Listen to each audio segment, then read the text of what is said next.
Hello hi friends, welcome to my channel. ఈరోజు నేను చెప్పబోయే టాపిక్ వచ్చేసి ఏంటంటే మ్యాథమెటిక్స్ 2B నుంచి, అంటే ఇంటర్మీడియట్ సెకండ్ ఇయర్ వాళ్ళకి మ్యాథమెటిక్స్ 2B అనే సబ్జెక్ట్ ఉంటుంది. దాంట్లో చాప్టర్ 1 నుంచి, అంటే ఏంటి, సర్కిల్స్ చాప్టర్ నుంచి ఫార్ములాస్ ఏముంటాయో అవి ఎక్స్ప్లెయిన్ చేయబోతున్నాను అనమాట. ఫస్ట్ ఫార్ములా వచ్చేసి ఏంటంటే డిస్టెన్స్ బిట్వీన్ 2 పాయింట్స్. ఇది మనం 10th కూడా నేర్చుకొని ఉంటాం. ఐ థింక్ మీకు గుర్తుందో లేదో తెలియదు, కానీ మనం నేర్చుకున్నాం అనమాట 10th. సేమ్ అదే ఫార్ములా మనము ఇంటర్మీడియట్లో కూడా యూజ్ చేస్తున్నాం అనమాట. ఏంటిది అది? ఒక 2 పాయింట్స్ ఇస్తారనమాట క్వశ్చన్లో 2 పాయింట్స్ ఇచ్చి డిస్టెన్స్ ఫైండ్ అవుట్ చేయమంటే డిస్టెన్స్కి ఫార్ములా అనమాట. ఓకేనా? ఏంటిది అది ఫార్ములా? x1, y1 అనేది ఒక పాయింట్ అనమాట.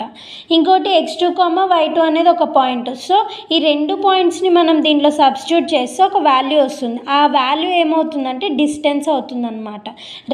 అంటే ఎగ్జాంపుల్ 2 పాయింట్స్ మధ్యలో డిస్టెన్స్ అనమాట. ఎంత ఉందో అది మెజర్ చేయడం. ఓకేనా? Next equation of a circle అనమాట. ఈక్వేషన్ ఆఫ్ సర్కిల్ ఫార్ములా వచ్చేసి ఏంటంటే x minus alpha square plus y minus beta square is equal to r square అనమాట. సో ఇక్కడ ఆల్ఫా ఇంకా బీటా అనేవి ఏం వాల్యూస్ అంటే సెంటర్ ఆఫ్ సర్కిల్ పాయింట్స్ అనమాట. అంటే ఇది ఒక పాయింట్, అంటే ఇది x కోఆర్డినేట్, ఇది y కోఆర్డినేట్ అనమాట. ఓకేనా? ఈ 2 పాయింట్స్ అనేవి సెంటర్ ఆఫ్ సర్కిల్, అంటే సెంటర్ అనేది ఉంటుంది కదా సర్కిల్కి. ఈ ప్లేస్ ఏదైతే ఉందో అది ఎక్కడుందని చెప్పేది ఈ పాయింట్స్ అన్నమాట. ఓకేనా? ఆ పాయింట్స్ని మనం క్వశ్చన్లో మెన్షన్ చేస్తారు. సో ఆ సెంటర్ ఆఫ్ సర్కిల్ పాయింట్స్ని మనం తీసుకొని ఈక్వేషన్ ఆఫ్ సర్కిల్ని ఫామ్ చేసుకుంటాం అన్నమాట. ఆర్ అనేది ఏంటి ఇక్కడ? రేడియస్. నెక్స్ట్ ఏంటిది? Third formula, when they give circle equation. అంటే సర్కిల్ ఈక్వేషన్ అనేది వాళ్ళు ఇచ్చారు. ఏ ఫార్ములా ఇచ్చారు మనకి? x² plus y² plus 2gx plus 2fy plus c is equal to 0 అని ఇచ్చినప్పుడు, అంటే ఈ ఫార్మాట్లో మనకి సర్కిల్ ఈక్వేషన్ అనేది క్వశ్చన్లో మెన్షన్ చేస్తే ఏం చేయాలంటే మనము దెన్ c అనేది ఏమవుతుంది అక్కడ? సి అంటే ఏంటి ఇక్కడ? సెంటర్ అన్నమాట. సెంటర్ ఫార్ములా ఏమవుతుంది? -g, -f అనమాట. ఈ 2 వాల్యూస్ ఎక్కడి నుంచి వస్తాయి? మన క్వశ్చన్లో ఈక్వేషన్ ఇచ్చారా, దాంట్లో ఈ టర్ము ఇంకా ఈ టర్మ్, అంటే 2 టర్మ్స్ని మనం యూజ్ చేసుకొని సి వాల్యూని మనం ఫైండ్ అవుట్ చేస్తాం అన్నమాట. ఓకేనా? నెక్స్ట్ ఆర్ వాల్యూ అంటే ఏం రాసుకుంటాం? ఆర్ అంటే ఏంటి ఇక్కడ? రేడియస్ అనమాట.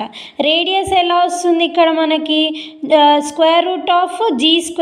g అంటే క్వశ్చన్లో ఉంటుంది కదా, అది g అనమాట. So g² plus f² c అనమాట, -c వాల్యూ కూడా క్వశ్చన్లో ఇస్తారు మనకి. సో c వాల్యూని సబ్స్టిట్యూట్ చేస్తే మనకు r వాల్యూ అనేది వస్తుంది. r అంటే ఏంటి ఇక్కడ? Radius. Next coming to fourth ఫార్ములాలో మనకి ఏమి ఇచ్చారంటే 2 సర్కిల్ ఈక్వేషన్స్ అనేవి ఇస్తారనమాట. సర్కిల్ ఈక్వేషన్స్ ఏ ఫామ్లో ఉంటాయి? ఈ ఫామ్లో ఉంటాయి అన్నమాట. ఓకేనా? 2 సర్కిల్ ఈక్వేషన్స్ ఇస్తే దానికి మనం సెంటర్ ఫైండ్ అవుట్ చేయాలి, అలాగే రేడియస్ కూడా ఫైండ్ అవుట్ చేస్తామన్నమాట. 2 radius and centres for circles. ఓకేనా? సెంటర్ ఫార్ములా తెలుసు మనకి, రేడియస్ ఫార్ములా తెలుసు, కాబట్టి మనం ఈజీగా సెంటర్ రేడియస్ ఫైండ్ అవుట్ చేయొచ్చు కదా ఇచ్చిన 2 సర్కిల్స్కి. సో అది ఫైండ్ అవుట్ చేస్తామన్నమాట. ఫైండ్ అవుట్ చేసినాక ఏం చేయాలంటే కండిషన్స్ అనేవి చెక్ చేసుకోవాలి. అవి ఏం కండిషన్స్ నేను ఇప్పుడు చెప్తాను. ఫస్ట్ కండిషన్ వచ్చేసరికి C1 C2 is equal to R1 plus R2 అనమాట. C1 అంటే ఏంటంటే సెంటర్ ఆఫ్ ఫస్ట్ సర్కిల్కి మనం ఒక సెంటర్ని ఫైండ్ అవుట్ చేస్తామన్నమాట. ఈ 2 సర్కిల్స్ అని చెప్పాను కదా. సో ఫస్ట్ సెంటర్కి ఒక సర్కిల్కి సెంటర్ ఫార్ములా యూజ్ చేసుకొని సెంటర్ పాయింట్ అనేది ఫైండ్ అవుట్ చేస్తాం. నెక్స్ట్ సెకండ్ సర్కిల్కి కూడా సెంటర్ పాయింట్ అనేది ఫైండ్ అవుట్ చేస్తాం. రెండింటిని ప్రోడక్ట్ చేయాలన్నమాట. ప్రోడక్ట్ అంటే ఏంటి? మల్టిప్లికేషన్. ఓకేనా? మల్టిప్లికేషన్ చేశాక నెక్స్ట్ R1 ప్లస్ R2 ఎలా వచ్చింది? ఇది R1 అంటే ఏంటిది? రేడియస్ అనమాట. రేడియస్ ఇక్కడ మనకి ఇక్కడ నేను ఫార్ములా చెప్పాను కదా, ఆ ఫార్ములాని యూజ్ చేసుకొని సర్కిల్ ఈక్వేషన్కి రేడియస్ని ఫైండ్ అవుట్ చేస్తామన్నమాట. సో రేడియస్ని ఫైండ్ అవుట్ చేశాక 2 సర్కిల్స్కి యాడ్ చేస్తున్నాం. యాడ్ చేసి ఈ రిలేషన్ కన్సిస్ట్ అవుతుందా లేదా చెక్ చేసుకుంటాం అన్నమాట, ఎగ్జిస్ట్ అవుతుందా లేదా చూసుకుంటాం. ఒకవేళ C1 C2 అనేది equal to R1 plus R2 అయ్యిందనుకో, అప్పుడు మనం ఏం చేయాలి, ఇక్కడ ఏమని రాయాలి, సర్కిల్ అనేది, అంటే సర్కిల్స్ 2 సర్కిల్స్ మెన్షన్ చేశారు కదా మనకి, 2 సర్కిల్స్ ఇచ్చారు మనకి. సో 2 సర్కిల్స్ అనేవి ఎక్స్టర్నల్గా టచ్ అవుతున్నాయి. అంటే ఎక్స్టర్నల్ అంటే ఏంటి, బయట, ఎక్స్టర్నల్ అంటే ఇలా బయట టచ్ అవుతుంటే పాయింట్ ఆఫ్ కాంటాక్ట్ అనేది ఏమవుతుంది, ఇంటర్నల్లీ టచ్ అవుతుంది అన్నమాట. పాయింట్ ఆఫ్ కాంటాక్ట్ అనేది ఇంటర్నల్ అని రాసుకోవాలి, ఓకేనా. సో పాయింట్ ఆఫ్ కాంటాక్ట్కి ఫార్ములా ఏంటి మరి, సో ఆ ఫార్ములా ఏంటో నేను ఇక్కడ చెప్తున్నా.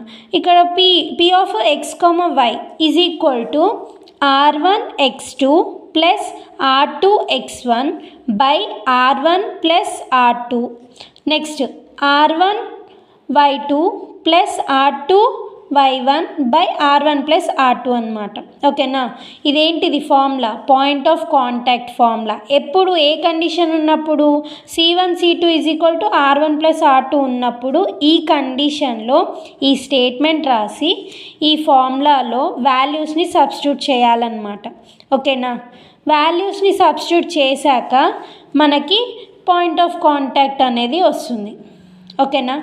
నెక్స్ట్ ఒకవేళ ఈ కండిషన్ అనేది సాటిస్ఫై అవ్వలేదు, నెక్స్ట్ కండిషన్ ఏంటి, నెక్స్ట్ కండిషన్ వచ్చే లోపల C1 C2 అనేది R1 ప్లస్ R2 కంటే గ్రేటర్ ఉందనుకో.